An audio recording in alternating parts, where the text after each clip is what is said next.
I was involved early on with the Lakeside campus. I got to tour the area here before the president made commitments to the area, and I had a great privilege of being at the graduation ceremony last May of our first cohort, our inaugural cohort, and that was one of the most moving experiences I've had in my 19 years at Marymount. So just a beautiful day.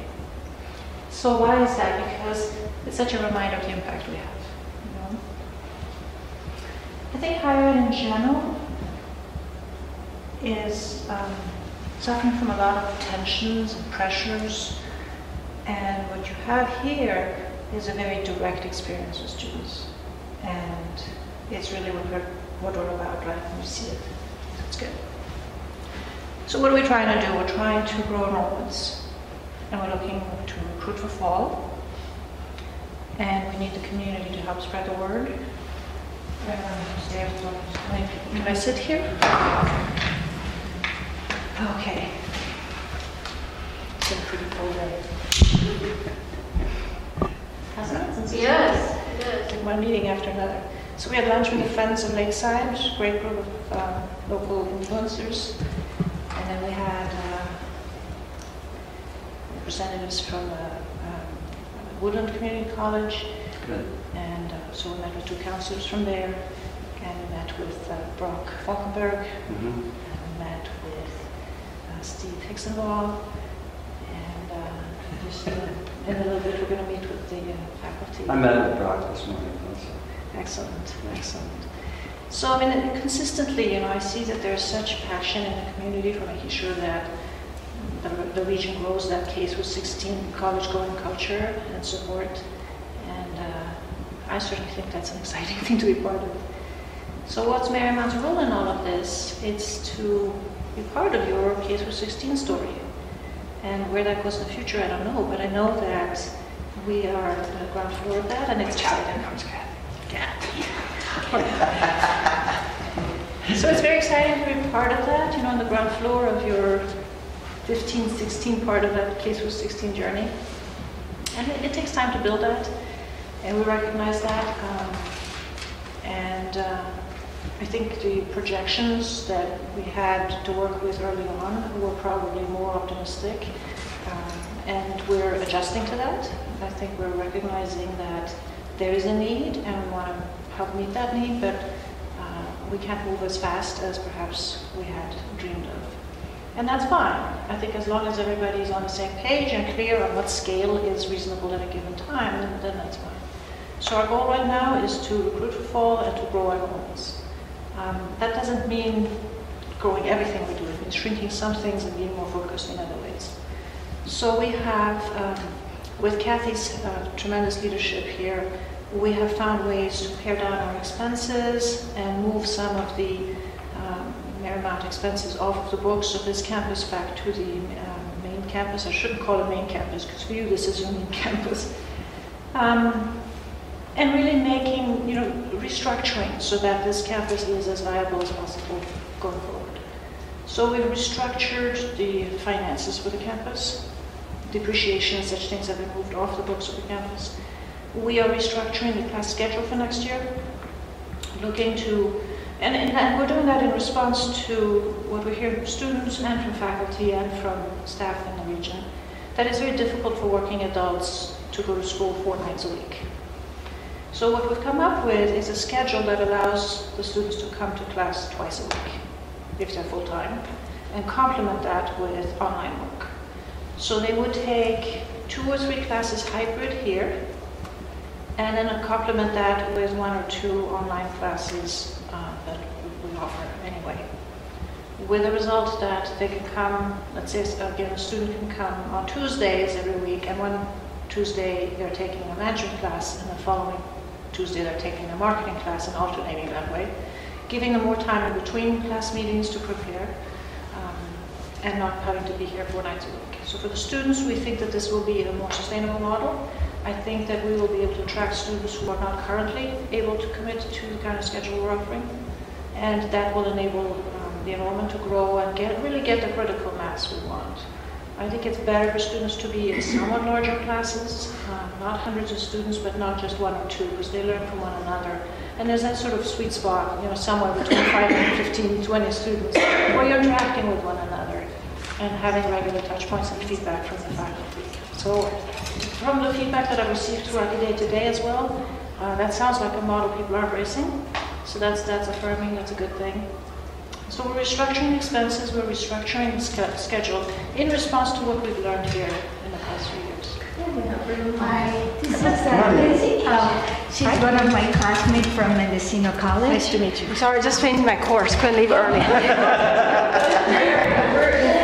Very dedicated. This is what we can do it. I'll be downstairs and I'll join you guys. Thank you, Lilia. Lilia just joined us. She's been a student here. She's joining our staff as of this week, right? Yes. So that's very exciting to help Kathy in the important work we're doing here. And what else can I tell you? So the class schedule is prepared for next year, fall and spring, and we might tweak it a little bit, but it's essentially in place. Kathy and I agree that it's important to be able to share that as soon as possible with prospective students. Why would you come, and what would your life actually look like if you attended school? People have asked why we haven't been recruiting for this spring. I think overall the size of the enrollment would justify one big start, in the fall, a full class, rather than having the starts and drips and drabs throughout the year. Again, for the same reason, critical mass and having students learn from one another is a valuable thing. So that's where we're at. I want to update you with that. The other update is that we have changed or updated our core curriculum for next year. And so that sounds a bit academic. Well, that's important. But it is important, and we've modernized it in several ways. We have organized it around competencies, again, instead of just a list of disciplines. And then we have mapped in each program, business, psychology, which courses in those programs meet those competencies and develop them to a mastery level. With the result that we have fewer courses outside the major that are required. So that makes the program more transfer friendly. Right? When they're coming in, they don't need to take quite as many Marymount requirements. There will be some that they will not have met at the community college, but there will be others that they don't need. So a community college student who's preparing for CSU or an IGETC or certification would have met most of what they need for Marymount, but most importantly, if they have not met all of that for CSU or IGETC, they would still have met much of what they need for Marymount. And so it's easier to transfer to Marymount than to a UC or Cal State. In terms of cost for the students, we updated that last summer to move from private school tuition rates to something comparable to the Sonoma State set of fees. So a full-time student would pay just under $10,000. In Southern California, we charge $35,000 tuition roughly, plus room and board. And here, we will keep the rate at $10,000 next year. It's just under $10,000. And if they're part-time students instead of full-time, they don't get penalized for that. The part-time rate is about $450 a unit, with the understanding from our point of view that they don't need to be full-time students to make progress. Right? If they still need some lower division courses, we don't want them to take those with us just to qualify for financial aid or whatever. Go back to the community college for those courses. It's cheaper. It doesn't hurt their ability to qualify for loans or whatever financial aid they would otherwise. We don't want them to run out of that. Right? So our goal is to get them to graduation in a path that is as efficient as possible. What's the cost for Sonoma State? Oh gosh. You have any It's idea? been a while since I've looked at it. I'm not sure. You know, they don't list it as one amount. It's a fee for this and a fee for that and a fee for No, that. And if you no. add it all up, it's about 10,000. It's about 10,000. About 10,000? Yeah. So we're pricing at that level. Plus, of course, the students don't need to move out of the area and pay room and board. Mm-hmm. So we think it's a good value, but we're not selling our program based on the fact that it's good value in terms of being cheap. We think it's a good program, right? In particular, I think that the faculty feedback and mentoring they receive, the year-long capstone project they do as a senior, Mm-hmm. to me, that's really a key component of the Marymount experience, because in that capstone year, they transform themselves from a student to past the recipient of knowledge to somebody who would lead a project and present that in an area of career interest to them. So maybe it's a business plan, they want to start a business, maybe they have an interest in redesigning some aspect of a program at a social services agency and they want to study the background for that as part of their year-long capstone, something that interests them and that will have an impact in the community. And looking at last year's capstone, it's very clear that the students are very community-centric, they're very service-minded, and they want to do good. So they're able to use that cap, and it's not something extra they do, it's built in, So it's nice. Again, trying to be efficient, Well, what's Richard's last name? Anyway, he teaches here. Richard Smith? Richard Smith? Richard Smith, yeah, he said, he tells his students, take your capstone with you when you go to a job interview. Yeah. Exactly. He's right.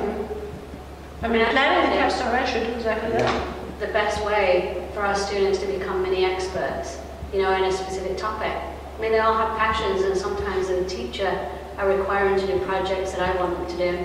But this is an opportunity for them to really take the lead with guidance. Sure. I know I did a capstone type of project when I was an undergraduate, and I elected to do it because I wanted to go to graduate school, and I didn't really get any guidance, but it was possible. But here they get 2 semesters of really full on, I'm in it with you, So even if students haven't taken research methods with me, and sometimes they take it elsewhere, or they're coming from a community college with it, we're really able to guide them, and small classes really allow me to give one-on-one attention. And there's wonderful examples downstairs of our business majors, liberal arts majors, and psychology majors. The projects really were astounding.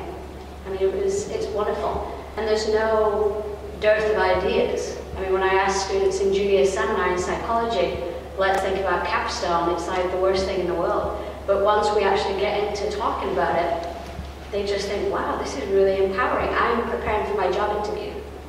No, you're right. I mean, some students find the idea intimidating. If you tell freshmen that you're going to do a senior year capstone, they're freaked out. I don't want to do that, right? But the reality is it's transformative. It gives them confidence in the environment and being with peers they trust. The teacher is going to give them positive and meaningful feedback, right?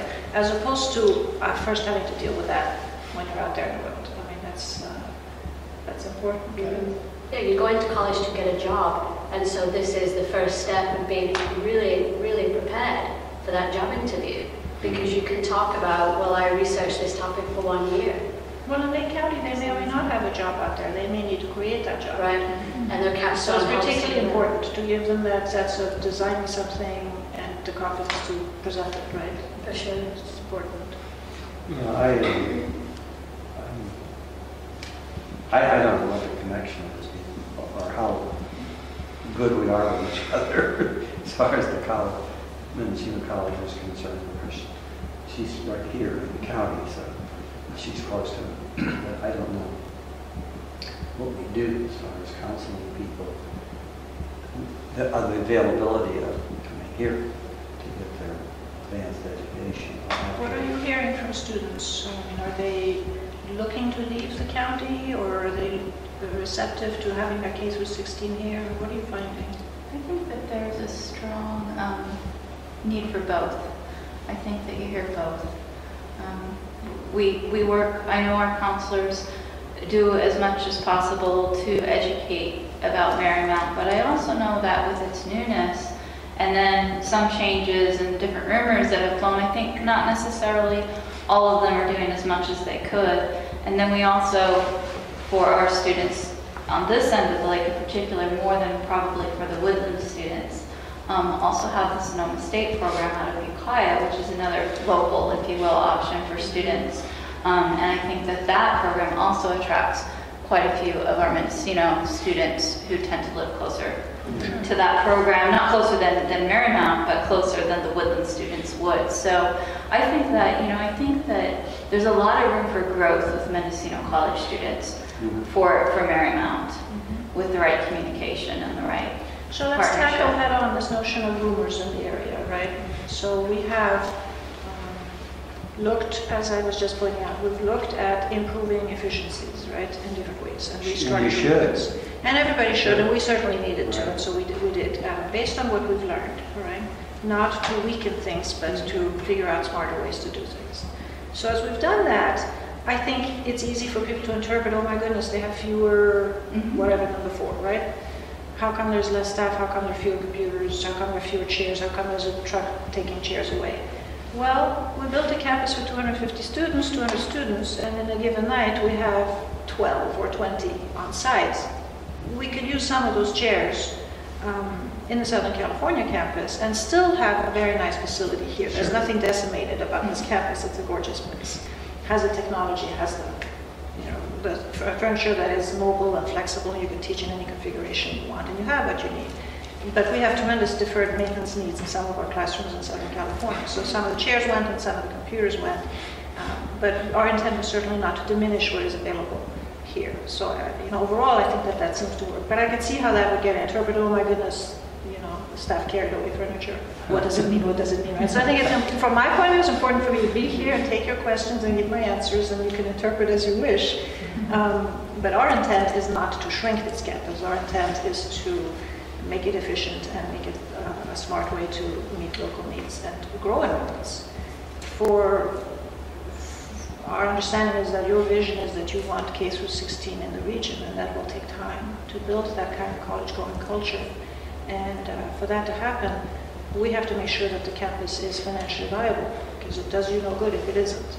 So it seems to me that it's a partnership. You spreading the word that if we're here, help bring enrollments, help grow the enrollments, and us turning out students who are ready for the next stages in their career and the region. So I think we're, from the counseling point of view, that we probably could maybe do a little better job of showing the availability of what is available here. And because we're going to be hiring more counselors. Yes, we are. We know that. Yes. So they need to be brought up to speed on those issues also. perhaps they can visit and Kathy can meet Well, with them. that was my thought. Maybe somewhere along the way, they could do some training, visiting and so on, and get the information. I don't remember. Val, Yeah. deep in that. I don't remember, Kathy, if it was you I was talking to about one day or if it was with Michelle before she left. But one of the things I think that could be improved that might help our students as well as our counselors is easier availability of things such as your class schedules and what's coming up. I was expressing it was you, Kathy, okay, that you go onto your website and what you're doing here at Lake, at least in terms of any details, is not easy to find. And if I'm a student, I put myself in the 25-year-old shoes who wants to finish a bachelor's degree. For many students, the more information they can find out before they actually have to go talk to a person about it is helpful to them. So I would encourage you to be more open with your information, both giving it to counselors, because I think there's a lot of potential for students, like maybe Lily did, of concurrent enrollment where they're still working on their lower division with us, but they're also starting on some of their upper division courses. We'll share the class schedule with you. We are almost done with the fall and spring schedule for next year. So we'll make sure you get a copy of that, and even if a couple of things get tweaked, the main schedule will be there. So let's share that with you in the next week or two. And we would be glad to come and meet with your current counselors and new ones, and then also come to classes and make a little spiel. Yes. And we have redesigned our website, and so it's going in stages. So I don't know at what stage we're in terms of having the right pages posted, but I'll chase after them when I get back to the office as well. But primarily, if those hard copy schedules are in your hands as counselors, your staff, that would be good. Okay. Because you're right, people need to plan their lives and see what's available. What about this sense that they would take classes that are hybrid, that meet alternating weeks, complemented by online courses? Does there need to be education or explanation of why that's beneficial and how that would work, or would people be pretty open to that to begin with? Well, I think if it's different, they have to understand it. That's what it boils down to. So they're having the same opportunities, but it's presented in a different way. That's all. So I think that a lot of Lake County students, because of limitations that we have, even both at Woodland as well as Mendocino in size, are used to taking online classes And so for those students, they would probably flow right into that without a problem. But there are a lot of students as well that we have that are not tech savvy and are afraid of online classes, and they don't know how that works. And I know from my own experience, I came from a larger community college recently, and we had a wide variety of offerings from totally online classes to hybrid classes to face-to-face. And I've always been a huge fan of hybrid classes. I think it's the best of both worlds. And yet those were always our hardest classes to fill. There was something about them that the students either, like you said, John, didn't get, didn't understand, or something. But I was always like, my goodness, that is the best of both worlds. Yeah. You get to have it both ways. And that's what the studies show out there, Yes. right? That is the most successful model for student learning, student success. But it may be that we need to find ways on your end and ours to communicate that and walk them through that a little bit. Because if they wanted a purely online program, they wouldn't choose Marymount. Right. That exists out there and they can do that. Exactly. So purely coming to Marymount has some physical place value and some relationship value. You know, other students, faculty that give you feedback every few weeks. The encouragement that, you know, this is difficult to go to school, I'm working, I have kids and this, that, the other, and I have to go to class, and, you know, do you need that encouragement? You're doing fine. Have you done this piece? Send it to me Tuesday. You know, just sort of keep going, right? And it's hard to do that online, however motivated you start out. So I think that finding ways to express that to students as they're contemplating their options. Okay, question that pops into my head is those who take classes at the community college level are taking classes from people who are qualified to teach those particular subjects. If they were teaching at Marymount, I'm assuming they would use the same techniques in their teaching. The material is different. Because I think maybe making a step from the community college to the four-year school for some may be a little awkward or something, you know. Maybe they want to do that, but maybe they're a little bit hesitant, possibly. So I guess my feeling would be that... That would be too different or not different enough? Well, I guess it could be either. Yeah, that's right. It could be not different enough. Well, that's what we did at Trinity College. Well, certainly some of our adjuncts are teaching or have taught at the community colleges, and then we also have full-time faculty. Emma is a resident faculty here. Yeah. Okay, so actually... Getting a mix. Yeah, so it's really up to the counselors and the people who are teaching the classes to help the people feel comfortable in what they're doing and encourage them to not give up, stay with it, and all and that kind of stuff. I have been so impressed with our faculty. That's good. You know, we had some national searches for full-time faculty, and we decided we actually liked our adjuncts better. And I'm not saying you. No. It's wonderful that you're here, but in terms of people we were thinking to hire specifically for the lake, and you remember you were part of those search committees. I'm really delighted with our local adjuncts. They are highly qualified, they're highly motivated, they care about the region. It's a labor of love. You know, they're really giving of their time and their know-how and their wisdom, and they care. So it's Yeah, I'm aware of it. I was an adjunct teacher at one time here at college. So.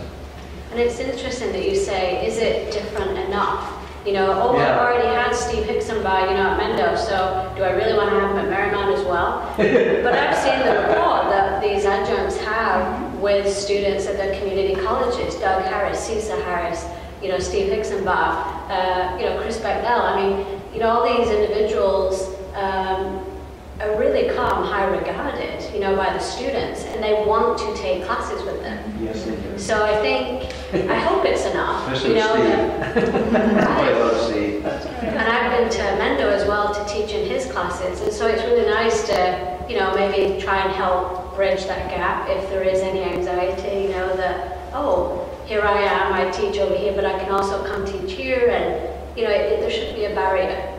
Yeah. I hope not. That would be, I want it to be one where we really get people breaking down the doors, to take the classes. That's my vision. Let's go for it. Yes. That's how I'd like to see Valerie, it. what else do you see, or what do you want to bring to our attention as we go forward? I don't know. I think that, like I said, I think there's a lot of room for growth with our students. And I really think that working closer between the two partners, because like, for example, with one of the things that we're doing with Mendocino College and that I've put a lot of time in since I've been there is developing dual enrollment with our high schools. Right. So to get our high school students to seamlessly transition, so they already have a head start on us when they show up on our door full time, right? And sort of they're in that mix the last couple years of high school where they can do a little bit of college courses in their high school. I just think that I'm wondering, because I think there is the fear, a lot of our students here are thrilled just to get through community college, and they're afraid they're not capable, or they're afraid it's too expensive, or they're afraid, there's lots of excuses they can come up with to not to continue on. And I just think, like, if we do something where, you know, earning their AA in psychology or their AA in business or whatever along the way is just never put out there as their primary goal. I mean, where we work together so they seamlessly move through, and maybe they have that midsection where they have a foot in both of our doors. So does it make sense in their first year or as their prospective students to share that articulation pathway and see how efficient it actually can be? It would be interesting to do that. And I'm working on, one of the things we're working on Mendocino right now for the Lake Center is clearer pathways for our students to be able to finish our own degrees at the Lake Center, so that they won't have to do as many online classes if they don't want to, and or go to UCI if they don't want to. And business is one of our big ones. We have a huge business population. But we have, and I don't know, I was looking at the numbers for something else just the other day, and I don't know if it's the influence of Marymount here with your psychology program, but we have a high number of students at the in Lake County that claim to be psychology majors in our different psychology programs. And we haven't really, at Lake Center and for Mendo anyway, developed our psychology offerings all that well, but I've been talking to our psychology teachers and I know they're interested. And we have, I think there's a lot of potential, but I don't know how you always tap into it, but it just seems like there's a lot of potential there. Would there be a way of introducing them over the barrier? One a better way of putting it, so people who are teaching psychology meet with people who are teaching psychology. Here, I don't know, so that there would be some sort of they would feel real comfortable in encouraging their students to take classes, you know, that kind of stuff. That's what I'm thinking. So with the lower division courses, if you have developed them, we don't want to compete with them as Right. a institution. But if you haven't developed them, let us know, because we can make some of our courses available. If you're not developing. Right. Well, we have our courses developed, but I'm just thinking about ways, like I said, where you start to transition the student in. Maybe there's a point where we build into the program in terms of sequencing, like get your BA in psychology, and there's that semester where they're finishing up their last Mendo class or two, and that's the semester they come here and take their first Marymount class or two simultaneously, because they also then have the familiarity and support that they're used to on our campus. Yeah. That'd be a great model. Leaving that is hard for some students. That's why some students come back and are in a third AA and fourth AA, because they want to keep learning, but they feel so comfortable there. That would be fun. One of my students and I, we developed a relationship with Woodland when it was Yuba. And it was around the fires. We were going to do a photo voice project at Yuba at the time, and it just wasn't the time. We met with student government for a whole semester, and it was nice to kind of be in that moment of being in a 2-year college and to build relationships with them. But I would love to do projects with Mendo students in a similar way, and not just maybe a photo voice project, but anything that they, you know, would want to do to try and, you know, figure out if Marymount is a good fit for them. And as we talk about what goes on the website and what gets shared with the community colleges, maybe we can have some write-ups about projects that you have in the info, you know, the photojournalism projects and other things. Exciting. I think the important thing is that we communicate with each other on maybe a regular, irregular basis, so that we can spot things that come up that would be useful. But like anything like that, you have to have a champion or somebody who's willing to push it along. And I think Val will certainly push along things as far as the Mendocino College is concerned, but I'm thinking about those who take classes in Ukiah, and that's they feel like they're a long ways away from Marymount, you know. But So- that's still for them. It's still a closer Oh, option for like the business program Oh, than going to absolutely. Sonoma State. It's Right. still a much easier drive, a doable commute. And I don't know if Marymount's looked at marketing out to like Ukiah. You know, we haven't done the marketing. What we've done is we've done the pricing, right? So that the Right. 7 counties area benefit from this $10,000 rate. But we have not actively marketed out there, and perhaps through your partnerships, you know, you might be able to help spread the word. Because the best marketing is word of mouth internally, right? course. People who trust one another already. So, excuse me just for a second here. You said you met with the student government last year? At Woodland? Woodland. It was Yuba College at the Yuba, time. yeah. It was around the fires when it was the Valley Okay, Fire. all right. And so there were just other pressing matters that, Right. you know, okay, we don't need to do all this photo voice. But they were interested in it, but it really just wasn't the time. And then I have a community advisory group here in the county, and so we got together and did a photo voice project. It's around community prosperity beyond economics.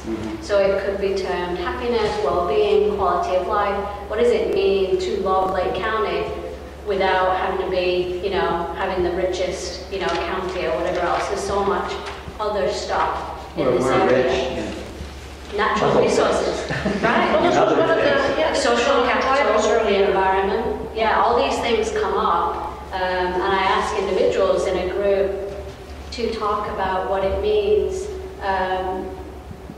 and pictures inspire that discussion. And the discussion that we have is amazing. I mean, Lily has been part of it, and it's fascinating to think about what comes up. I could never plan any of it. And now we're That's meeting, good. oh yeah, it's wonderful. We're meeting in 2 weeks to talk about a conflict resolution training that has come about because of the pictures and the discussion that we've had over the last 2 years. So it's a lot of fun. But I would love to replicate this, and it's nice because it's not pinpointed on my research agenda. It is simply about what is Lake County and what do we love about it, and what are the assets, and how do we, you know, grow those assets and, you know, celebrate them. So it's something that can be applicable to any, you know, group of people. I think we And need any to do more to get that project known at community events and Well, the idea is to develop a community, a group that trusts each other, because it's pretty, you know, a lot of personal things come up, and it's not something that it's just 20 people show up and it's not a public meeting. It really is we have potlucks once a month, and we get together and eat and share stories about our pictures and what it means to love Lake County. So I would be happy to replicate that with other people, you know, and other groups, convening groups or groups that are going to be around, you know, a college such as Mendocino. I think it's important for students, prospective students, and prospective faculty at Marymount to realize that we are interested in the community, right? And that we are facilitating this kind of dialogue and reflection, and that our students get to be part of that work if they so choose. I think that's important, because it's not just that they're coming here to assemble a bunch of credits. Now, yes, they can assemble a bunch of credits as efficiently as possible, but it's not the only thing we're about, right? That's important too. Their soul in what we do, and your work is true evidence of that. And so we at Marymount, we have internship and practicum. So if students work with a faculty member, me, or even Kathy, anyone, a staff member, they can gain credits by working, you know, with us on our projects. Mine would be Photo Voice and this happiness project. So if you had students at Mendo that would be interested in, you know, getting maybe course credit for us, and I think we'd even talked about that at Yuba at the time, that how could we provide incentive for college students to engage with us, that maybe they, while they were at a 2-year college, come work with me on this project, this collaborative participatory project, and get college credit that they could transfer over into our internship units. So psychology majors have up to 6 units that they can take for internship, and business students have 12. So we have room for the kinds of things that we do, the kind of things we're talking about. Yeah, that's really the project now, high schools in our particular district. We're not doing it down in Woodland, but we're doing it here. And we're getting, I think, pretty good response to doing it. I think that's a good step towards, and now we just need to figure out how to, we're getting them to get college credits, now we need to work on and going above and beyond that. So, and you would certainly provide some of that. But it's beginning to grow, that particular kind of project. It's fun. Yeah. It's exciting work. Yeah, it is. Yeah, we're trying to help the high school students see beyond graduation day. Good luck with that. And the party afterwards, you know. Or instantly leaving the county, right? We have those too. Yeah. But we can help give them a reason not to escape I hope right so. away. Well, if they have a sense of that there are options, Yeah. and if they connect to something they want to do here, it's hard for them at 18 to envision that. It's another thing that's available. I think that's the important thing. So, But recruiting an 18-year-old is different than recruiting an adult learner to come back to school. The motivations they face in life are different, but I think we can meet both of those types of needs together. yeah, I think we're very fortunate that we have this opportunity. I think We need ideally, to not let it get away from us. ideally people, young people leave the county, get a little experience, go to the, have some kind of experience, then return and contribute and finish degrees and do all of that. That, in my opinion, having grown up here. Well, we might have to invent something where if they really have an urge to leave the county and do something else for a while, maybe we need to design something where they get a semester in Southern California, or they get a semester abroad, or if they can go away for a period of time and still earn their degree here. Oh, that. We might have to invent something like that. Because that urge, it's a healthy urge for young people to want to see the world beyond their immediate four walls. That's not a bad urge. But that doesn't have to mean they have to leave forever, right? So how do you incorporate that in their education? And in the context of this facility that would offer that you can finish your degree and not leave Lake County, then you have an opportunity within that framework. That's a good idea. Now, study abroad or study in Southern California would cost more than a semester here, so they'd have to plan for it, they'd have to save up for it, figure this out. But if it's an important thing in their lives, can we structure something? Maybe. Well, I think it's true that a number of our current students have not left Lake County too much, too often, or at all. And so maybe that would be offer an opportunity within a kind of a framework that's safe and guided, and they could have a new experience. But going and paying room and board to move 35 miles away is not necessarily the right answer to meet that need. So we might be able to structure something there. Well, the other thing too is if you're looking, when you're offering for a graduate program, BA or BS degree, the people think that in order for them to use that knowledge, they have to go someplace else to demonstrate. The community college is dealing with people who don't want to go or feel comfortable taking classes to get them to the next rung up, maybe in their personal job or whatever the case may be, but they don't necessarily want a four-year degree, for whatever way of putting it. So it's like the opportunities are there for those who want to get a four-year degree, but quite often, in order for them to come back to the county, they have to go out and find out that all the grass on the other side is not greener. And chances are it requires a four-year And degree. so then they end up, my daughter, who is my partner in my business, she graduated from Sac State, I think. She's a CPA.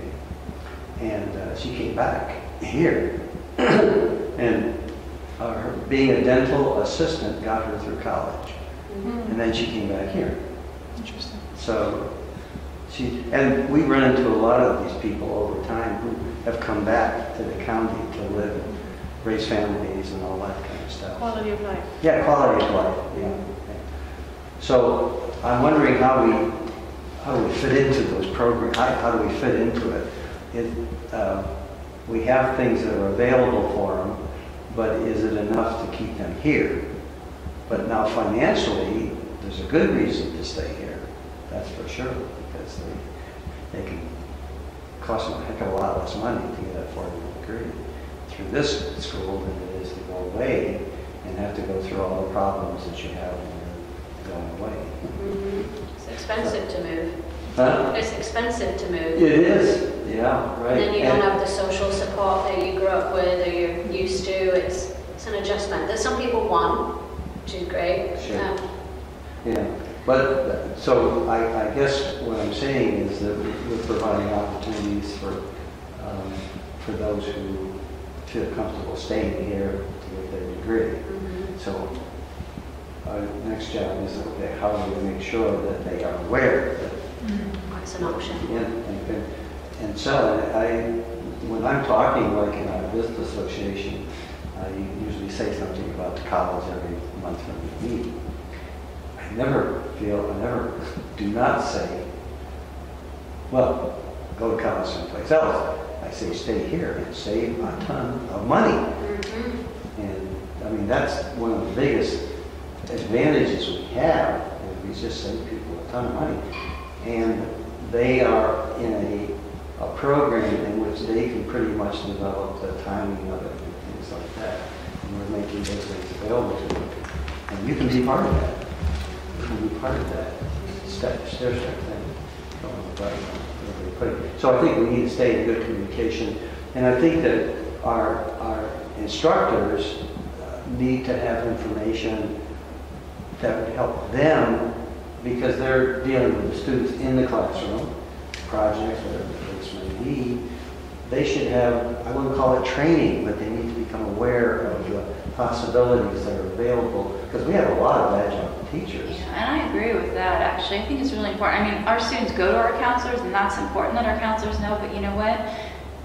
What their teachers say to them is almost more important. If their teachers are touting, go to Marymount, you know, it's a great place.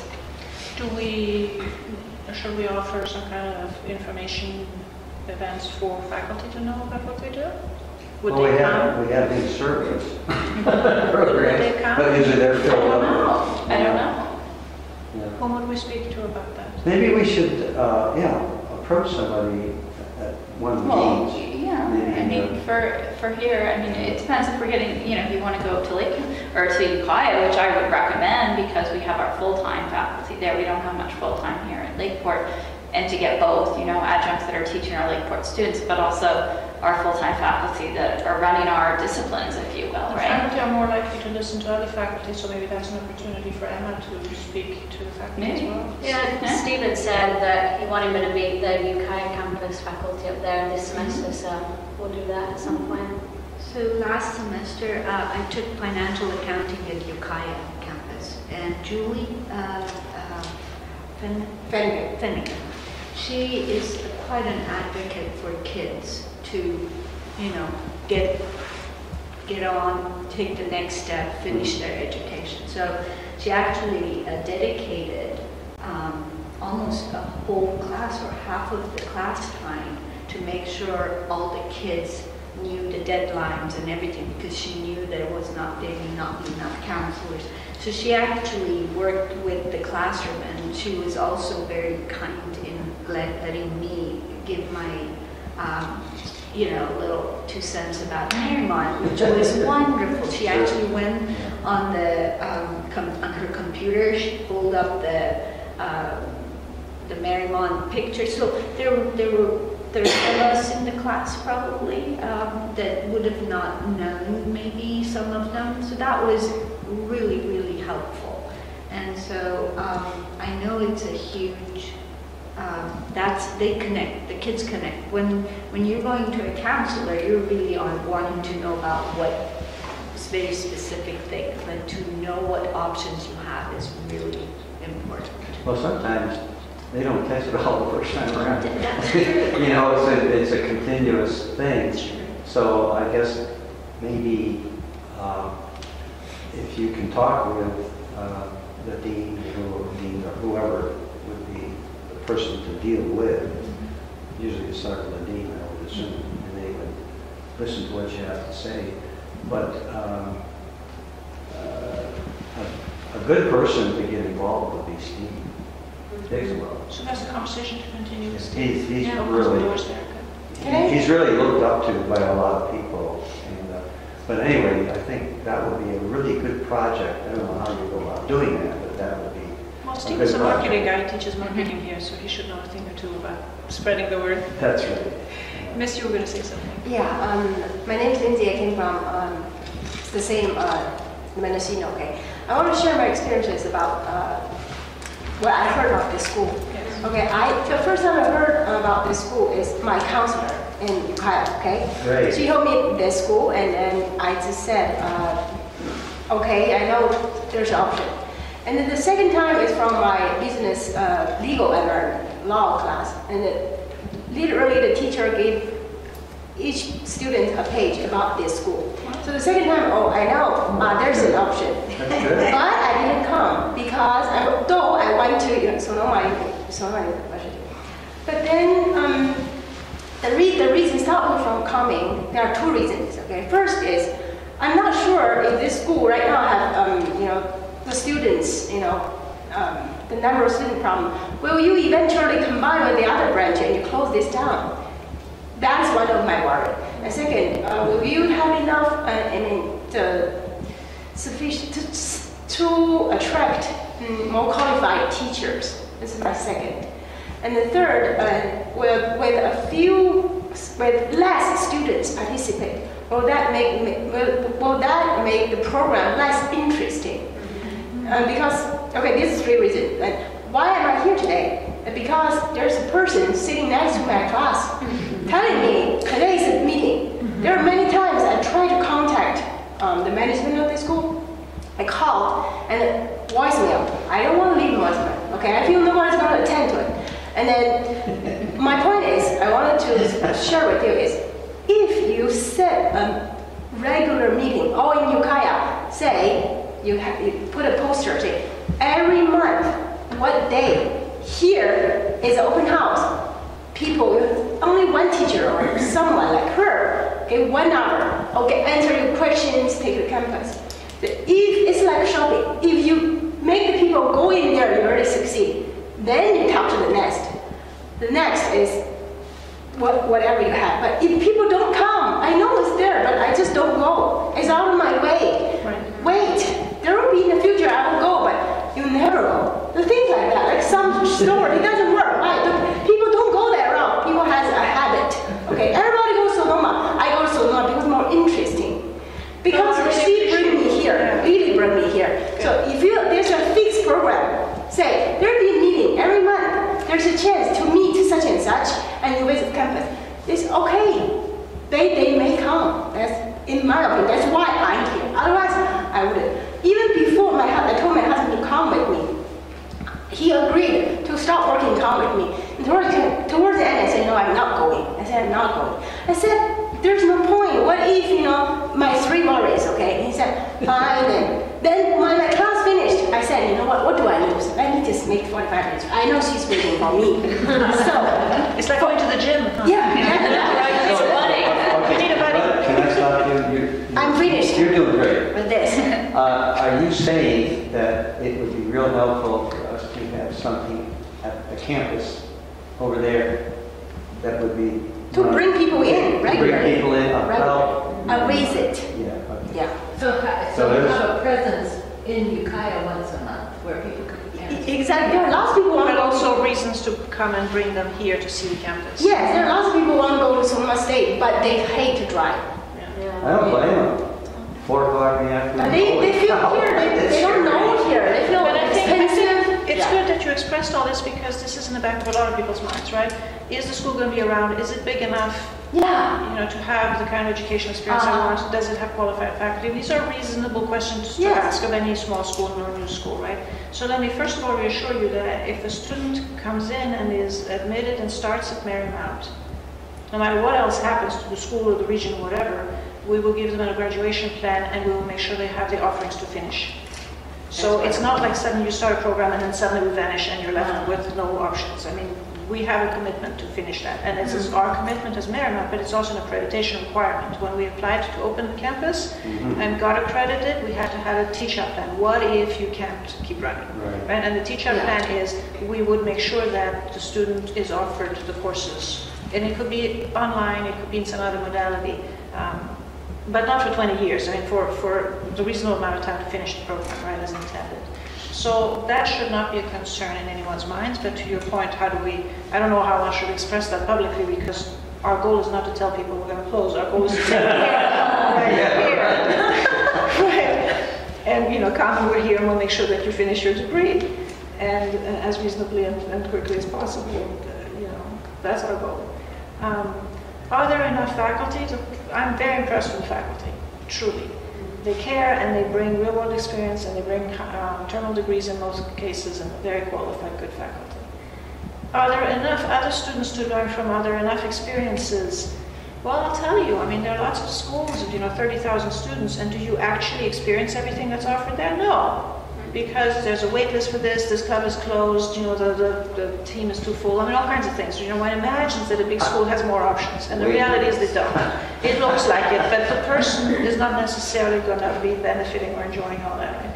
And if you're in a small school and you want something done, you meet with your 3 classmates and you discuss it and you make it happen. And you get feedback from the faculty and you get projects. So I think there's a maturation that happens in this kind of environment where you take more responsibility in some ways and you get more hand-holding and support along the way also.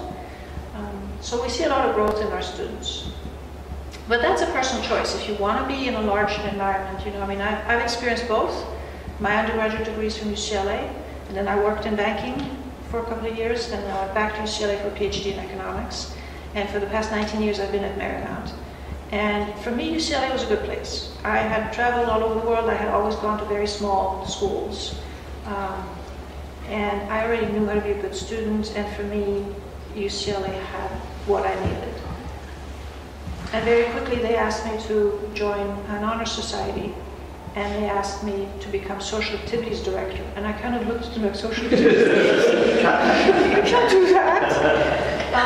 But it was very good for me because it was not a 30,000 school anymore. It was just 15 people that we were going to put on events together, right? And that was where I learned the most in my UCLA life.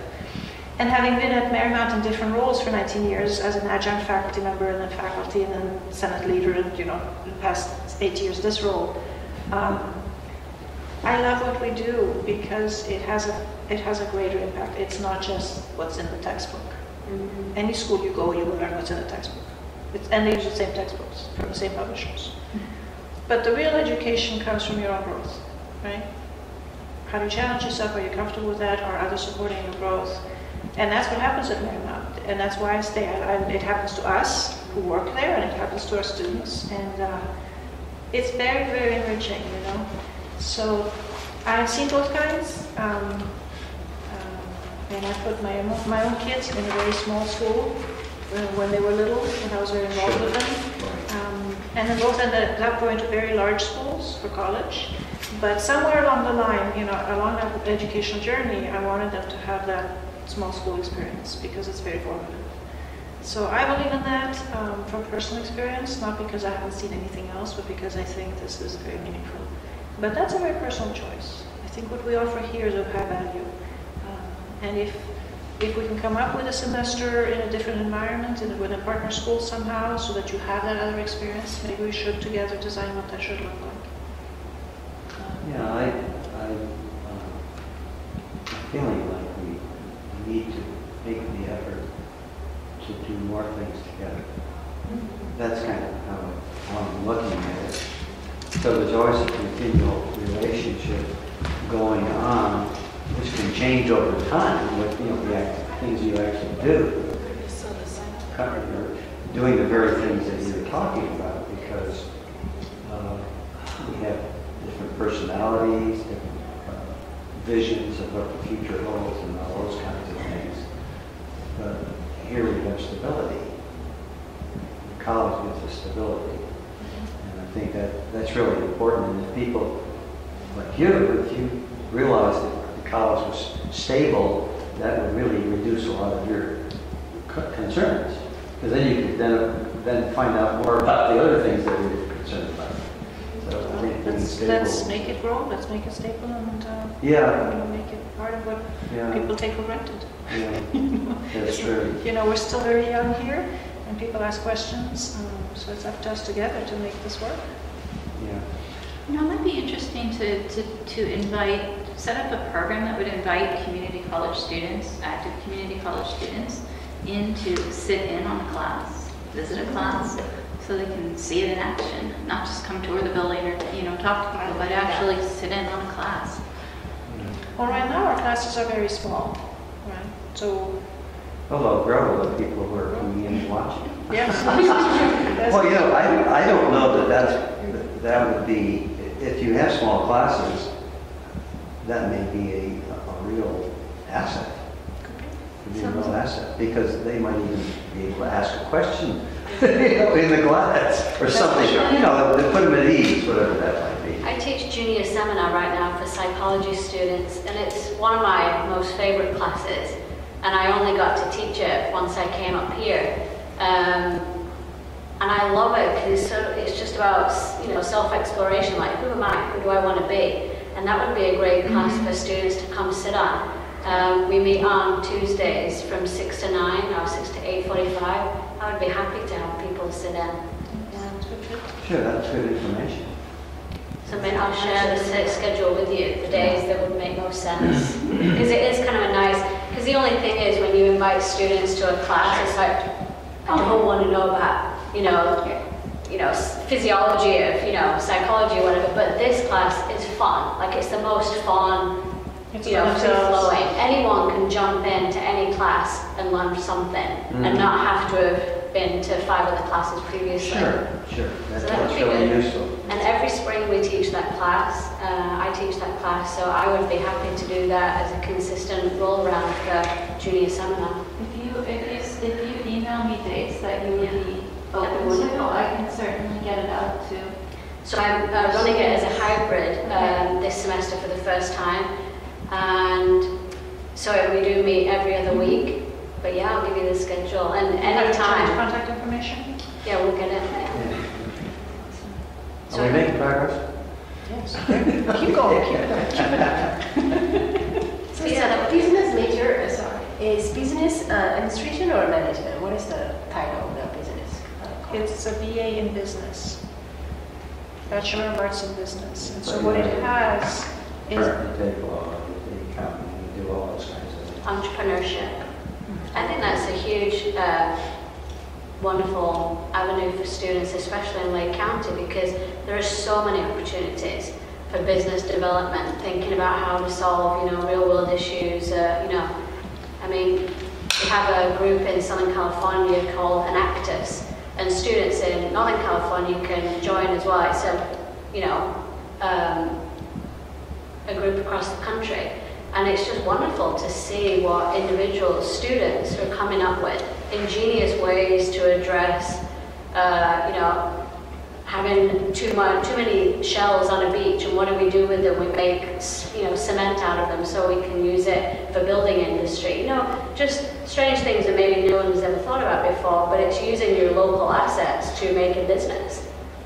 We have an organization here.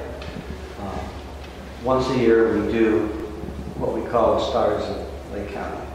And the Stars of Lake County has different categories. And a couple of the categories that are interesting are the best idea of the year, small school, small business, larger business, and so consequently we meet once a year. The people are nominated. Val nominated a particular person or an idea, And so consequently, you get an idea of people that are starting businesses, you know, and you're thinking to yourself, why did they do that? Or what process did they use? Or did they pick up a college class? Or whatever the case would be. We don't know that. All we're doing is looking at the outcomes. Those kinds of things. So. Is it a monthly event No, or it's yearly? once a year. Oh, once a year. And I had to be on the selection committee, and we met this morning and found who the stars are. Of course, they're all stars. Yeah. If you understand what I mean. Yeah. But within that group, for instance, there might be a section on what's the best idea of the year. And so we've had maybe 4, 5, 6 nominations for that, and we would throw them around, talk about it, and then pick one as what we think is the best one. So those are business, this is business stuff. And I always wonder about why people start businesses, what caused them to do it. And quite often the best business decision is to go out of business. Because people need to know that too. Yeah. But taking these various classes, accounting classes and marketing classes and things, are really useful for people who are thinking about going into business. Yeah, it's essential. So, really, because in the classes they're going to tell you what the problems are and how to go around those things, what's the best way to approach it, and that kind of thing. So this morning you decided on who was going to be the winner, and then when is there's no winner. Oh, sorry. They're all winners. They're all winners. You decided who They was just have to be showcased. picked. So when And we have a big event at the Sobery Theater on the, I think it's the 11th. Yeah, 11th of February. And we produce, and we give out monstrous things to them for being big people. What's that? To your question specifically about the management curriculum, is it management or is it business? The degree is called BA Business. Within that, there's a preparation for major courses that are pretty typical. And then we have 5 required core courses: management, marketing, management for sustainability, business systems, and finance. And then there's a choice of 3 other classes. And at the Lakeside, most of the students are taking 1 or more entrepreneurship courses. Every year we offer online a managerial problem-solving course, and we offer organizational leadership online. And then we offer a series of graduate courses for the MBA that undergraduate students can take as well. So we have the ID 530 leadership seminar, we have marketing analytics. So there are a lot, however advanced your quantitative skills are and how much you want to work on the management side and in analytics, those courses are available. But a lot of our students are choosing the entrepreneurship path, but it doesn't have to be that. So, if somebody is interested in the master's program for the business, I know we're not offering it at the fall of 2017. We're in the process of reviewing that right now. So it's possible? The community psychology program is doing well. The MBA is in Southern California. And right now, I think we have 1 or 2 MBA students from here taking courses at a distance. They started. Oh, good. So we have to look at whether it makes sense to continue that or not. It's a question of size and scale. Sure. Most students don't want to be in a program with only 1 other person online. Because we haven't developed it as an online program, so they're trying to follow individually with faculty from Southern California. And for some that works well, and for some this is not what they want. So if they want an online program, there are other online programs out there that are well developed and they run like a machine, and we don't have that. So we're in the process of reviewing whether it makes sense to market that or not. Okay. Thank you. I'm asking more as someone who's going to outreach and know what to say if people ask me. I think you want to be outreaching and recruiting for the undergraduate programs. The community psychology program is an online program. We have developed those classes, and we have Emma teaching several of the courses, so that's a solid and ready program. The MBA at a distance is not ready. So the community psychology program or the MBA, if students from Lake here are in online courses. Are they only in them with Lake students? They're not integrated in with your Southern California students? Oh yes, everyone together. Oh, that's what I yeah, thought. Okay. yeah, completely online class. So, But what I'm saying is for the MBA, some of those courses were developed and already as online courses. We're just kind of morphing. But others are only face-to-face in Southern California. So then we have one student from here who wants that right now. So they're tagging on as an online They're tagging student on with as a the direct face- study. Gotcha. Can it work? Absolutely. Yeah. Is it what they really signed up for, what they really want? You know, I think we need to do more review of that Okay. to see what we can really offer. So the bottom line message is you're all the front lines of this campus. We all together want this to succeed.